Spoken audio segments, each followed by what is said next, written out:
Hello dear students, आज के इस वीडियो में हम chapter number 2 not for profit concern में सब्सक्रिप्शंस को कैसे एडजस्ट किया जाता है। अगर सब्सक्रिप्शन प्रीवियस ईयर का भी दिखाई दे रहा है आप लोगों को रिसिप्ट्स के अंडर में, करंट ईयर का एज वेल एज जो फ्यूचर डेट पर है, जो नेक्स्ट ईयर का है, अगर वो सब्सक्रिप्शन रिसीव हो गया तो इन सब के एडजस्टमेंट्स किस तरीके से करने हैं तो वो हम इस वीडियो में सीखने वाले हैं।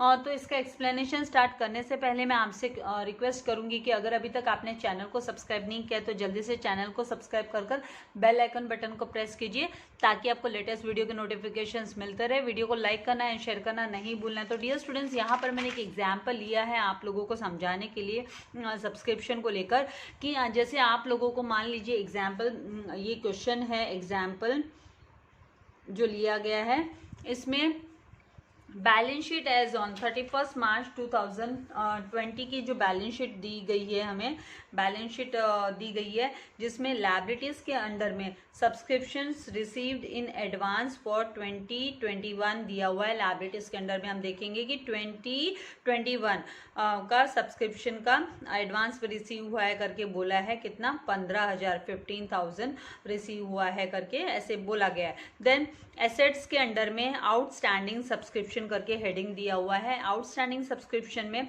2018 एंड 19 का जो आउटस्टैंडिंग सब्सक्रिप्शन है बकाया, वो 20,000 अमाउंट दिखा रहा है एंड 2019 एंड 20 का जो बकाया है सब्सक्रिप्शन जो अभी तक रिसीव नहीं हुआ है, मतलब रिसीवेबल है, वो 30,000 दिखाई दे रहा है, अपीयर हो रहा है। अभी इसके साथ में आप लोगों को रिसिप्ट्स एंड पेमेंट्स के अंडर में इससे रिलेटेड इन्फो दी गई रहेगी। तो अभी यहाँ पर हम देखेंगे कि receipts and payments account for the year ending 31 मार्च 2021 का यहाँ पर रिसिप्ट्स एंड पेमेंट्स अकाउंट है। तो रिसिप्ट्स एंड पेमेंट्स अकाउंट के आधार पर हम इसके हेल्प से हम इनकम एंड एक्सपेंडिचर अकाउंट बनाने वाले हैं एंड हमको बैलेंस शीट भी में भी दिखाना होता है इफेक्ट। तो यहाँ पर अभी हम चेक करेंगे कि रिसिप्ट्स के अंडर में सब्सक्रिप्शंस को लेकर बोला क्या गया है। तो यहाँ पर हम देखेंगे कि सब्सक्रिप्शंस यहाँ पर बोला है 2018-2019, तो मतलब ये जो है ये प्रीवियस ईयर का है, ये प्रीवियस टू प्रीवियस ईयर का हो गया, प्रीवियस टू प्रीवियस ईयर का हो गया। 2019 एंड 2020 का ये कैसे पता चलेगा कि कौन सा प्रीवियस ईयर का? तो यहाँ पर ये जो रिसिप्ट्स एंड पेमेंट्स के यहाँ पर आपको डेट दिए 2021 का, ये 2021 है, तो मतलब ये जो फाइनेंशियल ईयर है वो आपका 2020-21 का फाइनेंशियल ईयर का ये रिसिप्ट्स एंड पेमेंट्स आपको दिया हुआ है। तो this will be your current, ये आपका करंट ईयर करके हम सारे एडजस्टमेंट्स करने वाले हैं। This is the current year, ये करंट ईयर है। नाउ यहाँ रिसिप्ट्स के अंडर में 2021 का अमाउंट जो है वो यहाँ पर 2021 का अमाउंट दिया, तो this is the current year. Current year में कितना रिसीव हुआ है, रिसिप्ट्स हुआ है, वो 3,30,000 रिसीव हुआ है। एंड करंट ईयर में 2019 एंड 20 का जो प्रीवियस ईयर का सब्सक्रिप्शन का जो अमाउंट रिसीव हुआ है, तो अब ये कैसे पता चलेगा करेंगे कि ये इसका मतलब ये 2019 और 20 का बाकी था, तो कितना बाकी था?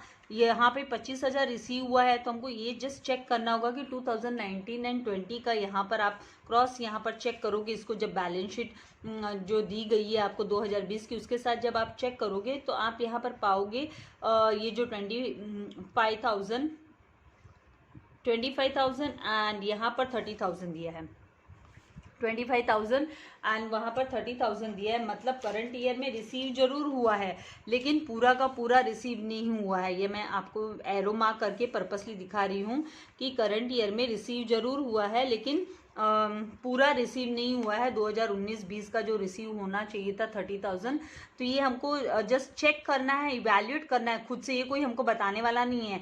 हम आगे जाके हमको अकाउंट्स में अपना स्ट्रांग रखना है तो हमको खुद से इसको समझना होगा कि 30,000 मिलना बाकी था लेकिन 25,000 ही मिला है, तो मतलब यहाँ पर फिर 5,000 का डिफरेंस अभी भी बाकी है, ये अभी भी आउटस्टैंडिंग है। क्वेश्चन रीड करते समय पे ये थोड़ा माइंड में हमें ले लेना है। और ये 2018 18-19 का भी हम देखेंगे तो 2018-19 का भी हम चेक करते हैं तो 2018-19 का जो एक्चुअल में जो रिसीव होना चाहिए था वो 20,000 होना चाहिए, लेकिन 20,000 के बदले 16,000 ही करंट ईयर में मतलब मिला है, जो बकाया है वो मिल गया है, ऐसे बोला है। तो इसका भी हमें देखना पड़ेगा। तो यहाँ पर इसका भी जो डिफरेंस आता है 20,000 एंड 16,000 में जो डिफरेंस आता है वो 4,000 का डिफरेंस है, ये स्टिल आउटस्टैंडिंग है, ये अभी भी आउटस्टैंडिंग है। मतलब फिर आगे यहाँ पर ये करंट ईयर का 3,30,000 तो हमको लिख लेना है। ये तो एक्सपेंडिचर्स मतलब ये तो इनकम है, तो इनकम के अंडर में 3,30,000 तो आ ही जाएगा।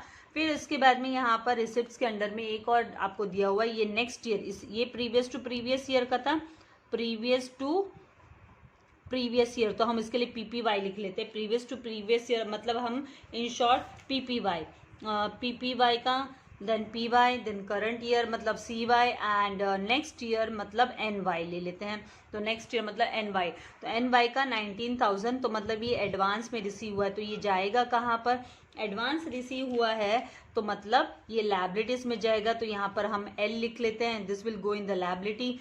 एंड ये जो है 2020-21 का ये करंट ईयर का, तो ये इनकम के अंडर में आएगा करंट ईयर के। एंड फिर यहाँ पर हमको ये यहाँ पे जो डिफरेंस आने वाला है, ये डिफरेंस हमको एडजस्ट करना होगा।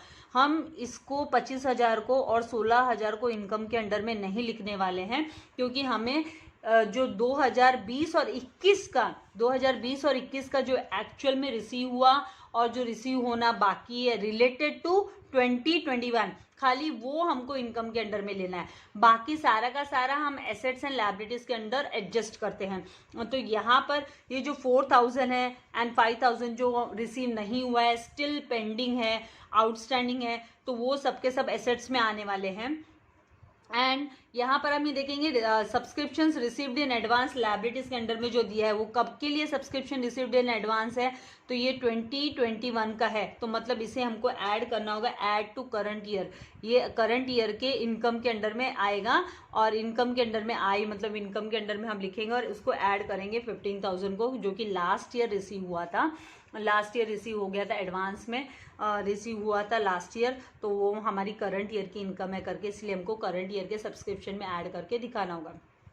तो यही सारे हमको एडजस्ट करने, तो 1 बाय 1 कैसे हम शुरुआत करेंगे वो मैं आप लोगों को बता देती हूँ। यहाँ पर सबसे पहले आप क्या करो, ये जो यहाँ पर एडजस्टमेंट भी दिया है तो वो भी रीड कर लेंगे कि एडजस्टमेंट आउटस्टैंडिंग सब्सक्रिप्शन बोला है, मतलब अभी भी बकाया है, बाकी है, आउटस्टैंडिंग मतलब बाकी है।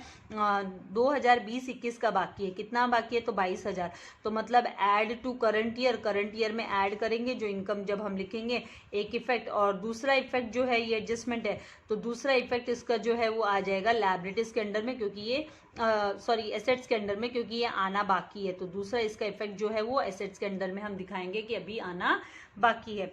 बोला है कि आइटम के हेल्प से आप जो आइटम, ये पूरा कंप्लीट आपको इनकम एंड एक्सपेंडिचर का आप नहीं बना सकते हो, पूरी कंप्लीट बैलेंस शीट नहीं बना सकते हो, हम खाली यहाँ पर सीख रहे हैं सब्सक्रिप्शन को लेकर ही सीख रहे हैं।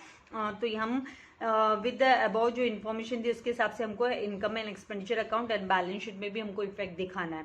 तो यहाँ पर मैंने फॉर्मेट रेडी रखा है, तो फॉर्मेट के आधार पर सबसे पहले यहाँ पर हम करंट ईयर का जो दिया हुआ अमाउंट, तो करंट ईयर का जैसे मैंने आपसे कहा ये 3,30,000 यहाँ पर हमको जो दिया है, और करंट ईयर की डेट आपको पता है कैसे पता चलती है, यहाँ से हम देखेंगे ये डेट क्या दी है, 2021 का रिसिप्ट्स एंड पेमेंट है, तो मतलब हमारा करंट ईयर 2021 है, 2021 इज द करंट ईयर। तो ये 3,30,000 हम इनकम के अंडर में लिखेंगे। तो यहाँ पर सबसे पहले हेडिंग देंगे बाय सब्सक्रिप्शंस कर बाय सब्सक्रिप्शंस, और ये वाला जो सब्सक्रिप्शंस है रिसीव्ड ड्यूरिंग द ईयर लिखेंगे, ये रिसीव हो चुका है, receive during the year, during current year, CY current year में ये रिसीव हो चुका है हमको 3,30,000, 3,30,000। अब इसमें हमको ऐड करना है, हम ऐड करेंगे, इसमें कोई माइनस करने की जरूरत नहीं है, क्योंकि कोई भी इसमें ना नेक्स्ट ईयर का या प्रीवियस ईयर का 3,30,000 में इंक्लूडेड नहीं है। ये जो 3,30,000 है इसमें कोई भी इंक्लूडेड नहीं है प्रीवियस ईयर का या फिर है ना नेक्स्ट ईयर का, क्योंकि हमने पर्टिकुलर यही अमाउंट उठाया इसलिए कोई माइनस करने की जरूरत नहीं। जो यहाँ पर आना चाहिए करंट ईयर का सब्सक्रिप्शन है वो हमको ऐड कर देना है। तो करंट ईयर का सब्सक्रिप्शन लास्ट ईयर जो रिसीव हुआ था वो हम लिख लेंगे 15,000, वो हमको लिख लेना है। तो यहाँ पर 15,000 लास्ट ईयर का आ गया। तो जो लास्ट ईयर रिसीव हो चुका था तो हम लिखेंगे यहाँ पे सब्सक्रिप्शन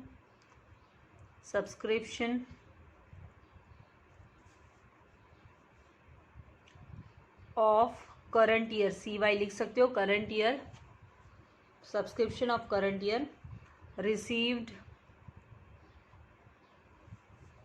इन प्रीवियस ईयर, पिछले साल में जो रिसीव हुआ, प्रीवियस ईयर में जो रिसीव हो गया था वो हमने लिखना है। तो ये वो 15,000 हमने लिखा।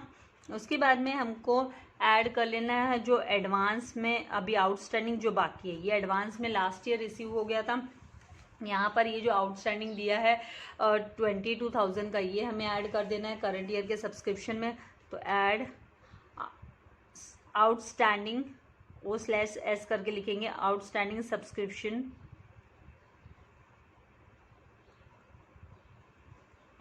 सब्सक्रिप्शन ऑफ करंट ईयर, जो कि एडजस्टमेंट में हमको दिया हुआ है। तो 22,000, और इन सब का जो टोटल है वो चला जाएगा आउटर, यहाँ पे कॉलम में हम लिख लेंगे। तो 0 0 0 5 + 2 7, 3 + 1 4, 4 + 2 6, 3,67,000 यहाँ आउटर में। फिर करंट ईयर का only and only current year का है, ये जो पिछले साल रिसीव हो चुका था वो यहाँ पर ऐड किया गया, एंड जो अभी बाकी है वो ऐड किया गया। और ये जो है actual only and only current year का अमाउंट है।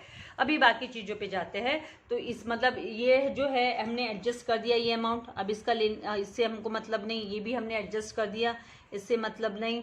अब हमारा बाकी रह गया यहाँ पर, और ये जो 22,000 है इसका एक और इफेक्ट हमको दिखाना था, वो भी हम एसेट्स के अंडर में लिख देते हैं कि भाई यहाँ पर ये एडवांस में रिसीव हुआ है 22,000, तो इसको लायबिलिटीज के अंडर में आउटस्टैंडिंग है, तो इसको हमको एसेट्स के अंडर में लिखना है।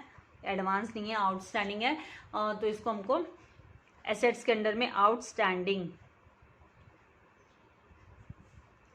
सब्सक्रिप्शन। अभी यहाँ पर आउटस्टैंडिंग में और भी आने वाला है, तो ये ऑर्डर में ही हम लिखेंगे। तो यहाँ पर पहले इनको भी कंप्लीट कर लेते हैं। आउटस्टैंडिंग अभी भी बाकी है, बकाया है, तो हम यहाँ पर ऑब्जर्व करें। हमने पहले ही क्वेश्चन रीड किया, तभी हमने देखा कि 20,000 आना बाकी था, लेकिन है ना 16,000 आया है 2020-21 में। तो अभी भी 4,000 क्या है बाकी है, 4,000 अभी भी बकाया है। तो इस 4,000 को हमको आउटस्टैंडिंग में लिखना है। तो हम ये जो डेट है 2018-19 लिख कर हम यहाँ पर लिखेंगे स्टिल पेंडिंग है। तो 2018 एंड 19 का जो है 4,000 यहाँ लिख देंगे आउटस्टैंडिंग करके। एंड अभी यहाँ पे प्रीवियस ईयर का ये देखो 25,000 यहाँ पर रिसीव हो गया है, बोला है 2021 में, लेकिन आना चाहिए था 30,000। तो ये जो डिफरेंस आता है 30,000 एंड 25,000 के बीच का जो डिफरेंस है वो कितना है, आप ये आउटस्टैंडिंग है और ये रिसीव हुआ तो वो 5,000 का है। तो इसको हम 2019 एंड 20 का अभी भी स्टिल आउटस्टैंडिंग है 5,000 है, लिख लेंगे। अब यहाँ पर ये जो 22,000 का आउटस्टैंडिंग है जो कि करंट ईयर का है, ये लिख लेंगे हम 2020-21 का आउटस्टैंडिंग 22,000, और इन सब का टोटल करेंगे तो 31,000 हम आउटर में आउटस्टैंडिंग करके दिखा देंगे। फिर यहाँ पर ये 2021-22 का 19,000 रुपीज़ दिखाई दे रहा है, 19,000 रुपीज़ दिखाई दे रहा है।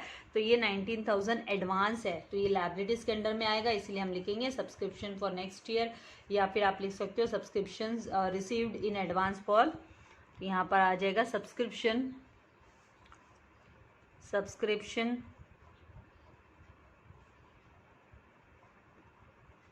received in advance for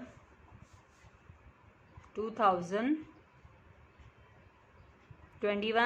22 का है ये 19,000। तो इस तरीके से आप लोगों को इफ़ेक्ट्स निकालने हैं। तो आई होप आपको ये जो चीज़ें हैं वो अच्छे से समझ में आ गई है। एक बार फिर से एक क्विक आपको एक्सप्लेनेशन दे देते हैं। क्वेश्चन को रीड करते समय ही आपको चेक कर लेना है। जब आप क्वेश्चन रीड करोगे तो यहाँ पर देखो बैलेंस शीट 2020 की दी हुई है और यहाँ पर बैलेंस शीट ये जो रिसिप्ट्स एंड पेमेंट्स 2021 का दिया हुआ है। तो हमारा मतलब करंट ईयर जो है वो 2020-21 हुआ, ठीक है। तो यहाँ पर 2020-21 करंट ईयर है। यहाँ पर बहुत सारे सब्सक्रिप्शंस के अमाउंट दिए हुए हैं। तो हमारा जो करंट ईयर है वो हमें ढूंढ लेना है। सब्सक्रिप्शन अमाउंट कौन सा है करंट ईयर का, तो 2020-21 का सब्सक्रिप्शन अमाउंट 3,20,000 है। तो ये करंट ईयर के हमें इनकम के अंडर में लिखना है। ये चीज़ हम आपको पहले दिमाग में रख लेनी है एकदम से। फिर इसके बाद में आपको चेक करना है कि यहाँ पर सब्सक्रिप्शन रिसीव्ड इन एडवांस में कुछ दिया है क्या लायबिलिटीज़ के अंडर में। तो यहाँ पे एडवांस दिया हुआ है, तो ये कब का है, तो यहाँ पर भी डेट के साथ मेंशन किया कि 2020-21 का है। इसका मतलब ये आपके करंट ईयर से रिलेटेड है। तो ये जो करंट ईयर में ये क्या होने वाला है, ये 3,20,000 जो है यहाँ पर आकर ये इसके साथ ऐड होने वाला है। तो यहाँ पर इसको हमें ऐड करना होगा, वो हमें ध्यान में रख लेना है। फिर यहाँ पर जो आउटस्टैंडिंग दिया है उनको आपको क्या करना है, मैच करना है। आपको देखना है कि यहाँ पे सब्सक्रिप्शंस बोला है 2018-19 का रिसीव हुआ है, तो कितना रिसीव हुआ है, हाउ मच इज रिसीव्ड, तो वो आप लोगों के साथ दिमाग में होना चाहिए कि कितना रिसीव हुआ है, ये फाइंड आउट करना पड़ेगा। तो देखा तो 16,000 रिसीव हुआ है, लेकिन एक्चुअल में कितना मिलना चाहिए था, 20,000। तो मतलब इन दोनों का जो डिफरेंस है आपका, वो आपको अभी भी स्टिल पेंडिंग है, ये अभी भी पेंडिंग है। इसीलिए आप इसको आउटस्टैंडिंग कर यहाँ पर बैलेंस शीट में दिखाओगे। करंट ईयर की बैलेंस शीट में भी 4,000 आपको दिखाना है। फिर 2019-20 का आप देखोगे तो 2019-20 का 30,000 रिसीव होना बाकी था, लेकिन उसमें से भी 25,000 ही रिसीव हुआ है। मतलब 5,000 स्टिल, ये अभी भी, इसे आप बोलोगे कि ये स्टिल पेंडिंग है, स्टिल पेंडिंग है। तो मतलब 5,000 जो स्टिल पेंडिंग है उसको आपको आउटस्टैंडिंग के यहाँ पर दिखाना होगा एसेट्स के अंडर में कि अभी भी बकाया है, आना बाकी है। ये 5,000 लिखने के बाद में, ये होने के बाद में आपको देखना है कि 2021 और 22 ये नेक्स्ट ईयर है। तो नेक्स्ट ईयर का 19,000 मतलब एडवांस रिसीव हुआ है, इसलिए उसको लायबिलिटीज़ के अंडर में आपको 19,000 लिख देना है। एंड यहाँ पर एडजस्टमेंट में 2020-21 का आउटस्टैंडिंग बोला है, आउटस्टैंडिंग यहाँ पर मेंशन किया कि आउटस्टैंडिंग है, आना बाकी है 22,000। तो इसको आपको करंट ईयर का जो इनकम है ना, एक्सपेंडिचर के अंडर में हम इनकम के अंडर में सब्सक्रिप्शन लिखते हैं, तो वहाँ पर हमको 22,000 को ऐड करना है, क्योंकि आएगा तो एक्चुअल सब्सक्रिप्शन करंट ईयर का कितना हुआ, 3,67,000। तो इससे कोई फर्क नहीं पड़ता कि कितना आना बाकी है और कितना एडवांस में रिसीव हो गया। आपको टोटल पता होना चाहिए कि सब्सक्रिप्शन एक्चुअल में करंट ईयर का कितना है, वो रिलेटेड करंट ईयर का इनकम के अंडर में आना चाहिए। एंड ये जो 22,000 का आउटस्टैंडिंग है, वो आउटस्टैंडिंग आपको करंट ईयर का लायबिलिटीज के अंडर में एसेट्स के अंडर में दिखाना है, क्योंकि ये आना बाकी है, बकाया है। तो एसेट्स के अंडर में हम दिखा देंगे, करंट ईयर का है इसीलिए एसेट्स के अंडर में हम बाकी है करके दिखा देंगे। तो इस तरीके से आपको एडजस्टमेंट करना है। तो आई होप आपको अच्छे से समझ में आ गया है। आपको चाहिए तो आप इसकी स्क्रीनशॉट ले सकते हैं एंड अपने फ्रेंड्स के साथ भी शेयर कीजिएगा। देखो, नॉलेज लेने में कोई प्रॉब्लम नहीं है, कोई आपका हार्म नहीं होने वाला है। एग्जाम्स को लेके थोड़ा आप लोग थोड़ा नहीं बहुत काफ़ी टेंस्ड हो, लेकिन we all are helpless for this. हम लोग कोई भी इसमें आपकी एक तरीके से हेल्प नहीं कर सकते। We teachers only can help you by giving the knowledge and guidance, बस उतना ही कर सकते हैं। और ये आपके लिए ज़्यादा इम्पॉर्टेंट है, आगे जाकर भी आपको काम आने वाला है। इसीलिए आपको अपनी स्टडीज़ जारी रखनी चाहिए, आपके फ्यूचर के लिए जारी रखनी चाहिए। स्क्रीनशॉट लेकर हो गया होगा आपका। तो thank you very much for watching the video. Like, subscribe and share करना नहीं भूलना है। Thank you very much. God bless you all dear students.